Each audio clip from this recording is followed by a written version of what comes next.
সংখ্যালঘু ভাইয়েরা আছে, আমি তো বলবো এই অভিষেক ব্যানার্জি যিনি আজকে এখানকার এমপি, তিনি তার লোকজন দিয়ে এই সংখ্যালঘু মানুষদেরকে খেপিয়ে তুলছে যে নওশাদ সিদ্দিকীর বিরুদ্ধে তাদেরকে লড়তে হবে।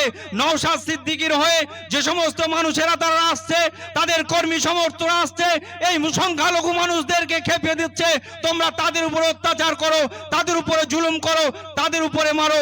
আমি ওই সমস্ত সংখ্যালঘুদের ভাই বোনদেরকে বলবো, আপনাদের দিয়ে এই সরকার, এই ভাইপো এবং তার যে সমস্ত দোসর আছে তারা আপনাদেরকে ব্যবহার করছে। আপনাদেরকে বলছি আপনারা ঠান্ডা হন, আপনারা বোঝার চেষ্টা করুন। আপনারা যদি বোঝার না চেষ্টা করেন, একদিকে দেখেছেন শেখ শাহজাহানকে কিভাবে তারা ব্যবহার করার পরে আজকে তারা কিভাবে সেখানকার মানুষদেরকে কিভাবে একদল মানুষ বিজেপির যারা আছে তারা সেখানে একটা সম্প্রদায়কে টার্গেট করছে। এই দিদিমণিও কিন্তু আপনাদেরকে টার্গেট করছে। একদিকে ইনডোর স্টেডিয়ামে তিনি যখন প্রোগ্রাম করেন, তিনি এই সংখ্যালঘু সমাজের মানুষদেরকে দেখিয়ে দেন যে এরা মাথা গরম, এরা মাথা গরম। এই মাথা গরম দিয়ে তিনি কি বোঝাতে চাচ্ছেন যে এরাই দাঙ্গা করে, এরাই ঝামেলা করে, এরাই অশান্তি করে।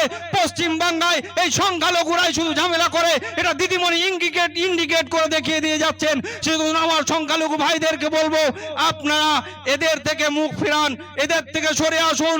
নতুন যদি আপনারা সরে না আসেন, বিজেপি যেমন টার্গেট করছে আপনাদেরকে এই বাংলা থেকে তাড়ানোর, এই দেশ থেকে তাড়ানোর পরিকল্পনা করছে, দিদিমণিও কিন্তু সেই চক্রান্তে একসাথে কাজ করছে। আপনাদেরকে বলবো আপনারা সরে আসুন। অত্যাচার আপনাদের দ্বারা যে সংগঠিত করা হচ্ছে, অত্যাচার থেকে আপনারা মুখ ফিরান।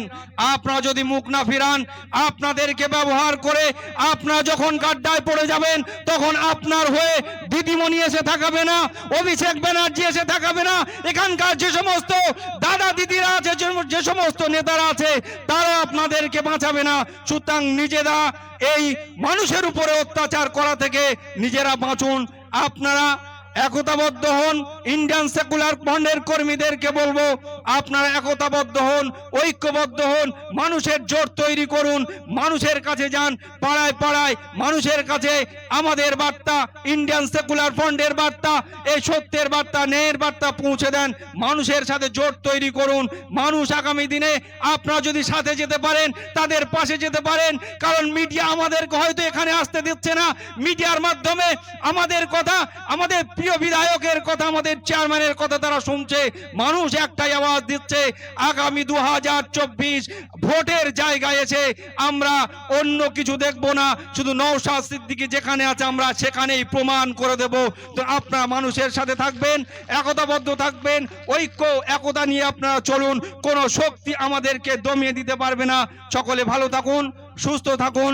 ইনকলাব জিন্দাবাদ, ইন্ডিয়ান সেকুলার ফ্রন্ট জিন্দাবাদ। আমরা তো আইএসএফ এর সৈনিক।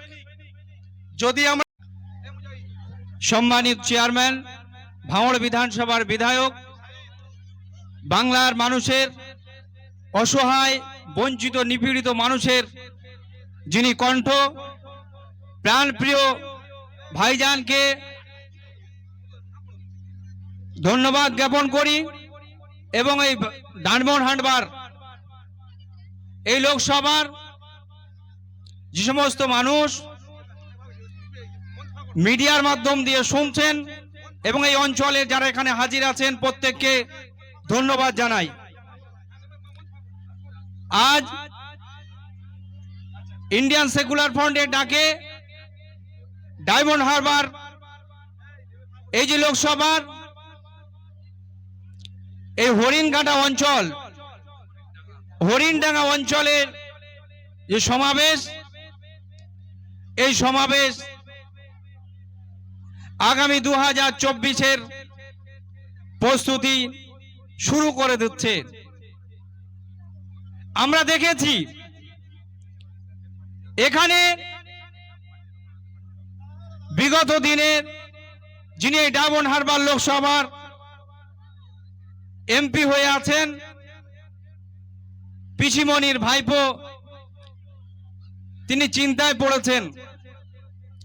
ডায়মন্ড হারবারের মানুষ তারাও শপথ নিয়েছে, তার সেই চিন্তাকে বাড়িয়ে দিয়ে পীরজাদা নওশাদ সিদ্দিকী তিনি যে ইচ্ছা প্রকাশ করেছেন ডায়মন্ড হারবারে 2024-এর প্রার্থী হবেন, তার চিন্তাকে বাড়িয়ে দিয়ে ভাইপোকে আমরা এখান থেকে পরাজিত করে কালীঘাটে পাঠাবো, আমরা সবাই অঙ্গীকারবদ্ধ হচ্ছি, তাই তো? আগামী দিন বাংলার বঞ্চিত অসহায় নিপীড়িত মানুষের হয়ে ভারতের আইনসভায় যিনি মানুষের হয়ে কথা বলবেন তিনি আমাদের চেয়ারম্যান, আমাদের প্রাণ প্রিয় বিধায়ক পীরজাদা নওশাদ সিদ্দিকী। শপথ আমরা এখান থেকে সবাই নেব। হতে পারে আমি আসতে গিয়ে দেখছিলাম আমাদের এই প্রোগ্রাম বানচাল করার জন্য নানাভাবে আটকানোর চেষ্টা করা হয়েছে, যাতে মানুষ আসতে না পারে, বিভিন্নভাবে তাদেরকে ভয় দেখানো হয়েছে। আমি দেখলাম, আমি এই যে ডায়মন্ড হারবার স্টেশন থেকে আসতে গিয়ে দেখলাম এখানে একাধিক তৃণমূলের প্রোগ্রাম নামানো হয়েছে, যাতে ভয় দেখিয়ে এবং ধমকে চমকে এই প্রোগ্রামে আইএসএফ এর কর্মীরা যাতে আসতে না পারে তার ব্যবস্থা করা হয়েছে। কিন্তু শুনে রাখুন বন্ধুরা, টিএমসির যে সমস্ত বন্ধুরা আপনারা এই অপচেষ্টা করছেন, আপনারা হয়তো মানুষকে আটকাতে পারছেন, কিন্তু মানুষের অন্তরকে, মানুষের মনকে আপনারা কেড়ে নিতে পারছেন না। আমার ভাই বাহাউদ্দিন বলেছে যেদিন এই বিধানসভার এই লোকসভার নমিনেশন হবে তারপর থেকে ডায়মন্ড হারবারের মানুষ দেখিয়ে দেবে, দক্ষিণ 24 পরগনা দেখিয়ে দেবে নওশাদ সিদ্দিকীর সঙ্গে কারা আছে, প্রমাণ করে দেবে এই ডায়মন্ড হারবার থেকে। অনেক কথা বলছে, নওশাদ সিদ্দিকী নিয়ে মাথা ব্যথার কারণ হয়ে দাঁড়িয়েছে, তারা ভয় পেয়েছে, দিদিমণি ভয় পেয়েছে। তিনি বারবার চেষ্টা করেছিলেন নওশাদ সিদ্দিকীকে কিনে নেবেন, কিন্তু নওশাদ সিদ্দিকী যে ধাতু দিয়ে তৈরি, অন্য কোনো মাটি দিয়ে তৈরি নয়। কারণ এর ইতিহাস আছে, যারা ব্রিটিশদেরকে, ব্রিটিশের মতো জুলুম জালেমদেরকে, অত্যাচারীদেরকে বাংলা থেকে, ভারতবর্ষ থেকে তাড়িয়েছে, তার রক্ত যার শরীরে বইছে, তার মাধ্যম থেকে এই বাংলার দুর্নীতি, বাংলাকে অপশাসন মুক্ত করেই ছাড়বে।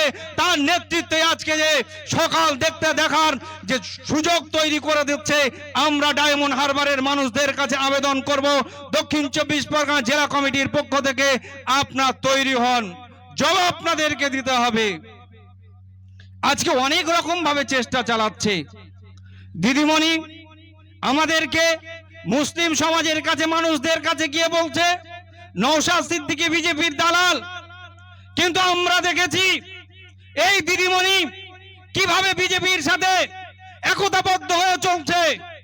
আমরা দেখেছি দিদিমণি বিজেপি যেমন হিন্দুত্ববাদী তাস নিয়ে খেলা করছে, এই দিদিমণি বিজেপি সরকারকে খুশি রাখার জন্য তারাও তেমনি, যেমন রাম মন্দির উদ্বোধন করছে বিজেপি, তেমনি এই দিদিমণি দীঘাতে জগন্নাথ মন্দির উদ্বোধন করছে। সুতরাং আমাদের বুঝতে বাকি নেই। আর এদিকে এই দিদিমণি এবং তার ভাইপো আজকে ডায়মন্ড হারবারের মানুষদের কাছে একটা সন্ত্রাসের পরিবেশ তৈরি করছে, বিশেষত যে সমস্ত